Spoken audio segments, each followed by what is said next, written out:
स्तुती केलेली कोणाला आवडत नाही? मग ती स्तुती खरी असो वा खोटी, अशा खोट्या स्तुतीला बळी पडलेल्या गिधाडाची गोष्ट मी तुम्हाला आज सांगणार आहे. एका मोठ्या सावरीच्या झाडावर पुष्कळ गिधाडे राहत होती. त्यात एक म्हातारा आणि आंधळ गिधाड होतं. ते आंधळ असल्यामुळे त्याला कुठे बाहेर जाता येत नसे. ते त्या ढोलीतच राहून सर्व गिधाडांच्या पिल्लांची राखण करे. बाकी सर्व गिधाडे बाहेर जात आणि त्या म्हातारा गिधाडाच्या खाण्यापिण्याची व्यवस्था करत असत. एके दिवशी एक मांजर त्या ढोलीजवळ आले. तिने पाहिली तर काय, 8 ढोलीत गिधाडांची लहान लहान पिल्ले आहेत. तिच्या तोंडाला पाणी सुटलं. तिचा आवाज ऐकून आंधळा गिधाड रागाने म्हणाला, कोण आहे तिकडे? कोण आलाय माझ्या ढोली जवळ?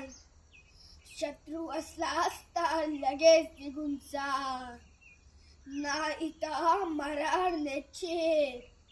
मांजर घाबरून म्हणाले, बाबा मी शत्रू नाही, मी मांजर आहे. मी आपल्याला शरण आले आहे, मला आश्रय द्या. हे ऐकून गिधाड म्हणाला, अगं पण तू आमची शत्रू आहेस, तुझ्यावर विश्वास कसा ठेवावा? त्यावर मांजर अगदी साधं बाबड होऊन रडत म्हणाली, बाबा माझे बीळ पावसाने भरले आहे, आसरा मिळावा या आशेने मी इथे आले आहे. आपण धर्मशील आहात, मला माझ्यावर कृपा करा.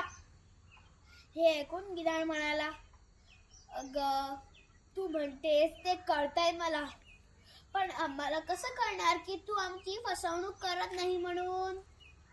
यावर मांजर धूर्त होऊन म्हणाली, बाबा माझ्या जातीमुळे माझ्यावर शंका येणे स्वाभाविक आहे, पण मी आता वाईट मार्ग सोडला आहे.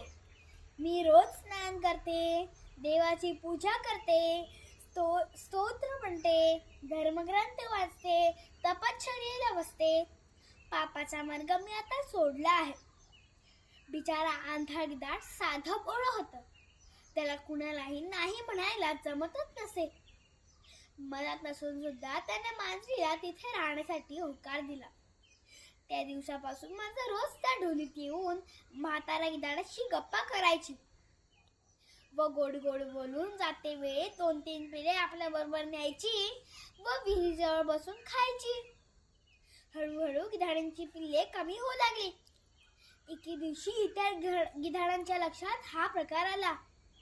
एके दिवशी मांजर विहिरीकडे न जाता सावरीच्या झाडाखाली बसून पिल्ले खाल्ली व हाडे तिथेच टाकली.